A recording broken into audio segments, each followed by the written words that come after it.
Let's look at some recent property purchases. And in today's video, I've chosen one property from each of our top 4 major capital cities. So let's start with Melbourne. We picked this up for one of our doctor clients from a regional area. And the property's not in the regional area, the doctor is. And they wanted to buy an investment with a budget of around $1.5 million. And the previous owners did a really great job with the renovation. And while we realize Melbourne is suboptimal at the moment from a residential investor standpoint, our client wanted to buy in Melbourne for a range of reasons. And when this occurs, we respect our clients' wishes and we buy them the best property for the best price and terms that basically meets our criteria. So due to this unique advantages that we're starting to see and relative scarcity, this property is actually still going to continue to perform really well. So we're still fine with it. The chart that I'm showing you here just shows the last 4 years and 2 months of performance, where you can see Melbourne's only performed at 11.2%.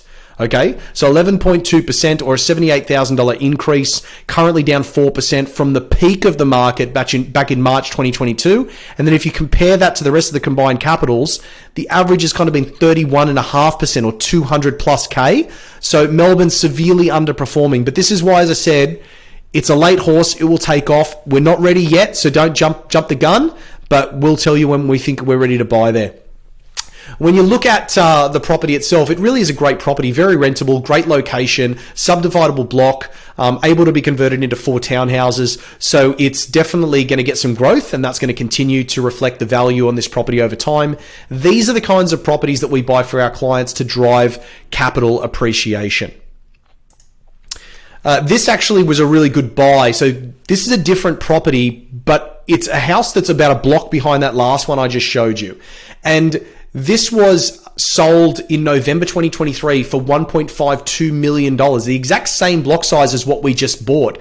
And that dwelling, this one you're seeing in front of you, this was in a poorer condition. It required work, but the market in that area is definitely moving in the last 5 months because we bought a better property and we paid $24,500 less than the people that bought this one. So that took care of our fee. So the client was really happy with us taking care of all that for them.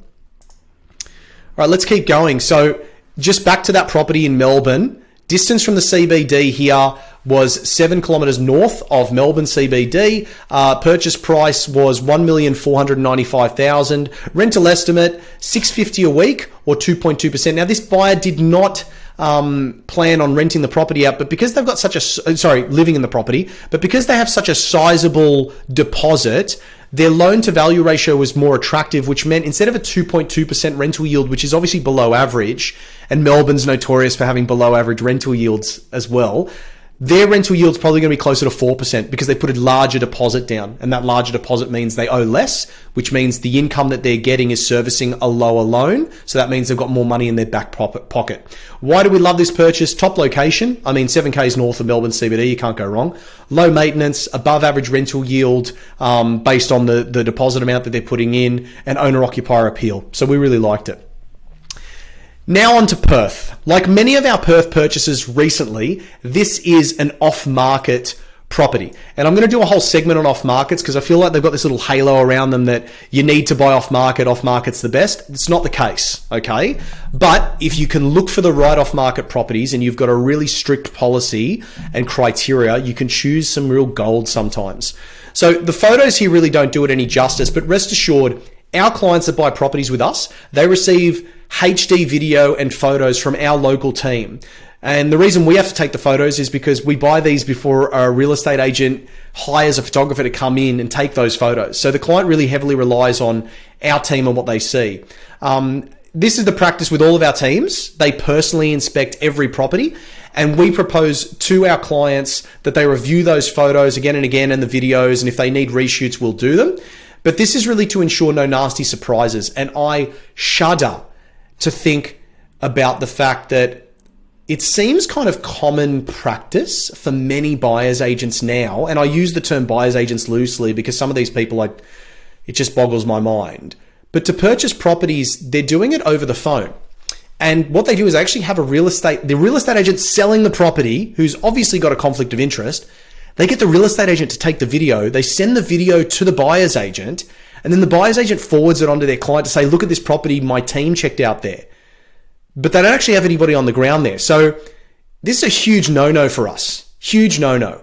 And the best advice that I can give anyone shopping around for a buyer's agent is confirm that the company that you're engaging with has their own licensed people on the ground. It's just imperative. Just make sure you do that, okay? So this is a young property built in 2015, only 9 years old. It's a house on 240 square meters. So it's not a big block, but the house takes up the majority of the block, over 80% of it. It's got 3 bedrooms, 2 bathrooms, 2 car spaces. I love a separated rear lane access garage. I just think it's very practical. It makes sense to me. And this house is only 3 minutes or 2 kilometers from this specific beach. This photo is from the beach right next to the house. That's 32 k's north of Perth CBD. The purchase price was $626,500. Rental estimates, conservatively, about $500 a week, or about a 4.1% rental yield. So why do we love this purchase? Well, it was off market. We secured it at a great price without too much competition. Top location, you can see that. Owner-occupier appeal, young property with little to no maintenance requirements. I mean, just fantastic. And then we bought this stunning home for a family seeking their own space in Brisbane. And owner-occupiers are always a little more difficult to buy for because there's more emotion involved in the decision process that they're making when buying that property. And this makes the journey take longer. But getting to the finish line is very, very rewarding for us because, you know, we're part of it. They know this is where the kids are going to go to school. This is going to be my room. This is where we're going to cook. This is where we're going to entertain. It's great. Okay. Beautiful modern internals. This house is on a humongous 4,213 square meter block. Okay. It's hard for me to actually convey just how big the house and the block feels. All right. I've got a cool image here that I got from our friends at Land Checker, just to show you the size of this block. It is massive. Now, distance from CBD, it's only 31 kilometers south of Brisbane CBD. The purchase price was $1,201,000. This is an owner-occupier. However, if we were to rent it, this property would probably get us around $700 a week, which is only about 3%. But again, you don't buy this type of property for rental income. You buy it for development, or you buy it as an owner-occupier. So it's a massive block, usable land. The house has definitely got owner-occupier appeal, and there's huge development potential. So we really love it. So lastly, I've taken you to Melbourne, Perth, Brisbane, and now let's finish up in Sydney, where I am. Our Sydney team picked up this large 2-bedroom unit. They got this for a client looking for an investment property in the western suburbs for under $700,000. That was kind of their max budget, $700K, and they really wanted something that gave them high rental yield, low maintenance.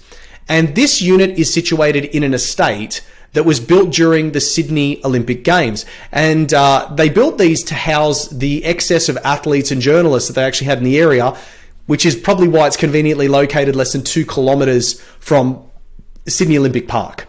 And 3 kilometres from Rhodes Shopping Centre, and obviously you've got Parramatta Shopping Centre, you've got Top Ryde, you've got West Ryde Shopping Centre. It's very, very central. Great spot. Okay. The property sits on the Parramatta River, and it's got regular ferries that will take you to Circular Quay, Barangaroo, Parramatta. It's a good spot. I know this area actually quite well, and the bay run that they've kind of got here that goes all the way down to Meadowbank and past that through to Putney is actually quite lovely. Now, internally, it is large for a unit. I'm not a massive fan of units, but it is quite large. The unit is 90 meters squared internally, and that's just 2 shots, one of the living room and then one obviously of the kitchen area as well. Fixings and fittings are beautiful. I really like the design in here. I thought it was really, really attractive.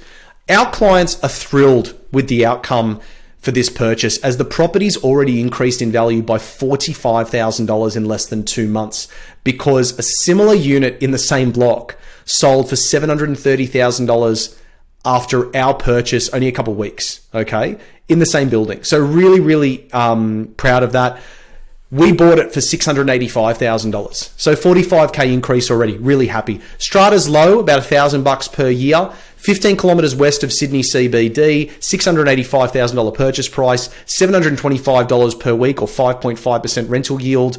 And why do we love this purchase? Large modern internals, great location, above average rental income, below the client's maximum budget, and it's already made profit. We're just very happy, and the client is too.